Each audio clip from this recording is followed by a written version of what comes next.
പ്രിയരെ, 2 സാമുവേലിന്റെ പുസ്തകം 11-ാം അധ്യായം 1 മുതൽ 27 വരെയുള്ള വചനങ്ങളാണ് നമ്മൾ കാണുന്നത്. 2 സാമുവേൽ 11-ാം അധ്യായത്തിൽ ദാവീദിന്റെയും ബത്ശേബയുടെയും സംഭവമാണ് വിവരിക്കുന്നത്. ദാവീദ് ഉച്ച കഴിഞ്ഞ് ഉണർന്നെഴുന്നേൽക്കുമ്പോൾ കാണുന്നത് പുഴയിൽ കുളിക്കുന്ന ബത്ശേബയെയാണ്. തദവസരത്തിൽ ബത്ശേബയെ രാജകൊട്ടാരത്തിലേക്ക് കൂട്ടിക്കൊണ്ടുവന്ന് 6-ാം പ്രമാണ ലംഘനം നടത്തുകയാണ്, വ്യഭിചാരത്തിൽ ഏർപ്പെടുകയാണ്. ഈ അവസരത്തിൽ ദാവീദിന് ഉണ്ടാകുന്ന 8 പാപങ്ങളാണ് ദാവീദിനെ കഷ്ടത്തിലാക്കിയത്. ഒന്നാമത്തെ പാപം, ബത്ശേബയുമായി ലൈംഗികമായ ആഗ്രഹം മൂത്ത് വീട്ടിലേക്ക് കൊണ്ടുവരുന്നു. 2, സുരക്ഷാ ഭടന്മാരെ അവരുടെ ദൗത്യത്തിൽ നിന്ന് മറ്റ് കാര്യങ്ങളിലേക്ക് തിരിക്കുന്നു. 3, 6-ാം പ്രമാണ ലംഘനം നടത്തുന്നു. 4, കർത്തവ്യ നിർവഹണത്തിന് തടസ്സം ദാവീദ് തന്നെയാകുന്നു. 5, ഊറിയായ്ക്ക് മദ്യം നൽകുന്നു. 6, ഊറിയായെ ചതിയിൽ കൊല്ലുന്നു. 7, ഊറിയയെ കൊന്ന കാര്യം ഒളിച്ചു വെക്കാനായിട്ട് നടത്തുന്ന ചില രീതികൾ. 8, ദുഷ്പ്രേരണ നൽകിയത്. പലപ്പോഴും ഞാൻ ആളുകളോട് ചോദിക്കാറുണ്ട്, ദാവീദിന് ഏറ്റവും വലിയ പാപം ഏതാണ്? എല്ലാവരും പറയുന്നത് 6-ാം പ്രമാണം, വ്യഭിചാരം ചെയ്യരുത് എന്നുള്ളതാണ്. പക്ഷെ അതല്ല എന്ന് ഈ വചനത്തിൽ പറയുക, ദുഷ്പ്രേരണ നൽകി. ആ ദുഷ്പ്രേരണ എല്ലാവരിലേക്കും നീണ്ടുപോകുന്നു. ഒരു രാജാവ് എന്ന നിലയിൽ ദുഷ്പ്രേരണ നൽകുന്നതിൻ്റെ ശക്തമായ വിവരണങ്ങളാണ് പിന്നീട് നാഥാൻ പ്രവാചകനിലൂടെ കാണുന്നത്. ഈ അവസരത്തിൽ 2 സാമുവേൽ 11-ാം അധ്യായം 1 മുതലുള്ള വചനങ്ങൾ നമുക്ക് ശ്രദ്ധാപൂർവം കേൾക്കാം. 1-ാം വചനം, ദാവീദും ബത്ശേബയും. അടുത്ത വസന്തത്തിൽ രാജാക്കന്മാർ യുദ്ധത്തിന് പോകാറുള്ള സമയത്ത് ദാവീദ് യോവാബിനെയും തൻ്റെ സേവകന്മാരെയും ഇസ്രായേൽ സൈന്യം മുഴുവനെയും അയച്ചു. അവർ അമ്മോന്യരെ തകർത്ത് റബ്ബാബ നഗരം വളഞ്ഞു. ദാവീദ് ജെറൂസലേമിൽ താമസിച്ചു. ഒരു ദിവസം സായാഹ്നത്തിൽ ദാവീദ് കിടക്കയിൽ നിന്ന് എഴുന്നേറ്റ് കൊട്ടാരത്തിന്റെ മട്ടുപ്പാവിൽ ഉലാത്തുകയായിരുന്നു. ഒരു സ്ത്രീ കുളിക്കുന്നത് കണ്ടു. അവൾ അതീവ സുന്ദരിയായിരുന്നു. ദാവീദ് ആളയച്ച് അവൾ ആരെന്ന് അന്വേഷിച്ചു. എലിയാമിന്റെ മകളെ, ഹിത്യനായ ഊറിയായുടെ ഭാര്യയുമായ ബത്ശേബയാണ് അവൾ എന്നറിഞ്ഞു. അവളെ കൂട്ടിക്കൊണ്ടുവരാൻ ദാവീദ് ആളയച്ചു. അവൾ വന്നപ്പോൾ അവൻ അവളെ പ്രാപിച്ചു. അവൾ ഋതുസ്നാനം കഴിഞ്ഞതേയുള്ളൂ. അപ്പോൾ വീട്ടിലേക്ക് മടങ്ങിപ്പോയി. അവൾ ഗർഭം ധരിച്ചു. അവൾ ആളയച്ച് ദാവീദിനെ വിവരം അറിയിച്ചു. അപ്പോൾ ദാവീദ് യോവാബിന് ഒരു സന്ദേശം കൊടുത്തയച്ചു, ഹിത്യനായ ഊറിയായെ എൻ്റെ അടുക്കലേക്ക് അയക്കുക. യോവാബ് ഊറിയായെ അങ്ങോട്ടയച്ചു. ഊറിയ വന്നപ്പോൾ ദാവീദ് യോവാബിൻ്റെയും പടയാളികളുടെയും ക്ഷേമവും യുദ്ധവാർത്തയും അന്വേഷിച്ചു. പിന്നെ ദാവീദ് ഊറിയായോട് പറഞ്ഞു, നീ വീട്ടിൽ പോയി അല്പം വിശ്രമിക്കുക. ഊറിയ കൊട്ടാരത്തിൽ നിന്ന് പോയി.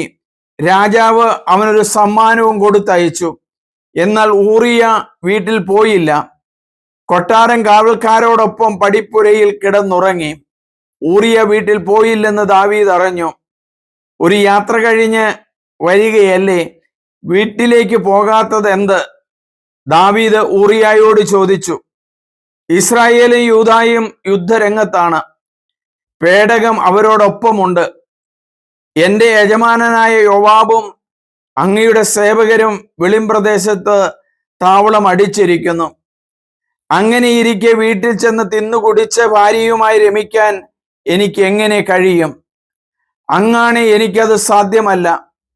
ഊറിയ പറഞ്ഞു, അപ്പോൾ ദാവീദ് ഊറിയായോട് പറഞ്ഞു, അങ്ങനെയെങ്കിൽ ഇന്ന് നീ ഇവിടെ താമസിക്കുക, അവളെ നാളെ നിന്നെ മടക്കി അയക്കാം. അങ്ങനെ അന്നും പിറ്റേന്നും ഊറിയ ജെറൂസലേമിൽ താമസിച്ചു. ദാവീദ് അവനെ ക്ഷണിച്ചു. അവൻ രാജസന്നിധിയിൽ ഭക്ഷിച്ചു പാനം ചെയ്തു. ദാവീദ് അവനെ കുടിപ്പിച്ചു, മത്തനാക്കി. എന്നിട്ടും രാത്രി അവൻ വീട്ടിലേക്ക് പോയില്ല. രാജ്യഭൃത്യന്മാരോടുകൂടെ തന്റെ വിരിപ്പിൽ കിടന്നു. രാവിലെ ദാവീദ് ഊറിയായുടെ കൈവശം യോവാബിന് ഒരു എഴുത്ത് കൊടുത്തയച്ചു. അവൻ ഇങ്ങനെ എഴുതി: ഉഗ്രയുദ്ധം നടക്കുന്നിടത്ത് ഊറിയായെ മുന്നണിയിൽ നിർത്തുക. പിന്നെ അവൻ വെട്ടേറ്റ് മരിക്കേണ്ടതിന് അവനെ വിട്ട് പിൻവാങ്ങുക. യോവാബ് നഗരം വളയവേ ശത്രുക്ക് ശക്തിയുള്ള ഒരു സ്ഥലത്ത് ഊറിയായെ നിർത്തി. ശത്രു സൈന്യം യോവാബിനോട് യുദ്ധം ചെയ്തു. ദാവീദിന്റെ പടയാളികളിൽ ചിലർ കൊല്ലപ്പെട്ടു, ഊറിയായും വധിക്കപ്പെട്ടു. യോവാബ് ആളയച്ച് യുദ്ധവാർത്ത ദാവീദിനെ അറിയിച്ചു. അവൻ ദൂതന് നിർദ്ദേശം നൽകി. യുദ്ധവാർത്ത രാജാവിനെ അറിയിക്കുമ്പോൾ രാജാവും കോപിച്ച് നഗരത്തോട്, ഇത് ചേർന്ന് നിന്ന് യുദ്ധം ചെയ്തത് എന്തിന്? മതിലിൽ നിന്നുകൊണ്ട് അവർ എയ്യുമെന്ന് അറിഞ്ഞുകൂടായിരുന്നു. യെരുബേശേത്തിന്റെ മകനായ അബിമേലെക്ക് മരിച്ചത് എങ്ങനെയെന്ന് അറിഞ്ഞുകൂടെ? തേബേസിൽ വച്ച് മതിലിൽ നിന്നുകൊണ്ട് ഒരു സ്ത്രീ തിരികല്ല് അവന്റെ മേൽ ഇട്ടതുകൊണ്ടല്ലേ? നിങ്ങൾ മതിലിനോട് ഇത്രയടുത്ത് ചെന്നത് എന്തിന് എന്ന് ചോദിച്ചാൽ, നിന്റെ ഹിത്യനായ ദാസൻ ഊറിയായും മരിച്ചു എന്ന് പറയണം. ദൂതൻ യോവാബ് കൽപ്പിച്ചതുപോലെ ദാവീദിനോട് പറഞ്ഞു. ശത്രുക്കൾ നമ്മേക്കാൾ ശക്തരായിരുന്നു. അവൻ നഗരത്തിൽ നിന്ന് പുറപ്പെട്ട വെളിമ്പ്രദേശത്ത് നമുക്കെതിരെ വന്നു. പക്ഷേ നഗരവാതുക്കലേക്ക് നാം അവരെ തിരിച്ചോടിച്ചു. അപ്പോൾ അവർ മതിലിൽ നിന്ന് നമ്മുടെ നേരെ അമ്പയച്ചു. തിരുമേനി, അവിടുത്തെ ദാസന്മാരിൽ ചിലർ കൊല്ലപ്പെട്ടു. അവിടുത്തെ ദാസനായ ഹിത്യൻ ഊറിയായും മരിച്ചു. ദാവീദ് ദൂതനോട് കൽപ്പിച്ചു, ഇതുകൊണ്ട് അധീനരാകരുത്. ആരൊക്കെ യുദ്ധത്തിൽ മരിക്കുമെന്ന് മുൻകൂട്ടി പറയാൻ ആർക്കുമാവില്ല. ആക്രമണം ശക്തിപ്പെടുത്തി നഗരത്തെ തകർത്തു കളയുക എന്ന് പറഞ്ഞ യോവാബിനെ നീ ധൈര്യപ്പെടുത്തുക. ഭർത്താവ് മരിച്ചെന്ന് കേട്ടപ്പോൾ ഊറിയായുടെ ഭാര്യ അവനെ ചൊല്ലി വിലപിച്ചു. വിലാപകാലം കഴിഞ്ഞപ്പോൾ ദാവീദ് അവളെ കൊട്ടാരത്തിൽ വരുത്തി. അവൾ അവന് ഭാര്യയായി. അവൾ ഒരു പുത്രനെ പ്രസവിച്ചു. പക്ഷേ ദാവീദിന്റെ പ്രവൃത്തി കർത്താവിന് അനിഷ്ടമായി. നമുക്ക് പ്രാർത്ഥിക്കാം. ദൈവമേ, ഒരു ഇടയനായിരുന്ന ദാവീദിനെ അങ്ങ് എത്രയോ വലിയവനാക്കി.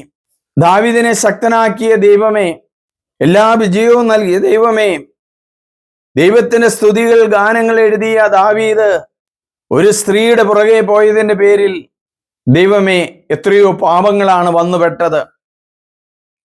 ആ 8 പാപങ്ങളിൽ ഏറ്റവും വലിയ പാപം ദുഷ്പ്രേരണ നൽകുന്നതാണെന്ന് ഞങ്ങൾ മനസ്സിലാക്കുന്നു. നമ്മുടെ ചിന്തകളിലും പ്രവർത്തനങ്ങളിലും ദുഷ്പ്രേരണ നൽകുന്ന ഒന്നും ഉണ്ടാകാതിരിക്കട്ടെ. സമാധാനത്തിലും ശാന്തിയിലും ഞങ്ങളെ വളർത്തണമേ. പാപസാഹചര്യങ്ങളിൽ നിന്ന് ഞങ്ങളെ അകറ്റണമേ. ദൈവമേ നന്ദി, ദൈവമേ ആരാധന, ദൈവമേ സ്തോത്രം. പ്രിയമുള്ളവരെ, നിങ്ങൾ ഈ ഭാഗം 11-ാം അധ്യായം പല പ്രാവശ്യം വായിക്കും. ഒരു ചെറിയ നോട്ടം കൊണ്ട് പാപം ചെയ്ത ദാവീദ് എത്രയോ വലിയ പാപത്തിലേക്കാണ് പിന്നീട് പോകുന്നത്. പാപത്തിൽ വീഴാതെ ഞങ്ങളെ കാക്കണമേ. ഈ ഭാഗം നിങ്ങൾ എല്ലാവരും പല പ്രാവശ്യം വായിക്കുക, സബ്സ്ക്രൈബ് ചെയ്യുക. സ്നേഹപൂർവം, സണ്ണി പുൽപ്പറമ്പിൽ.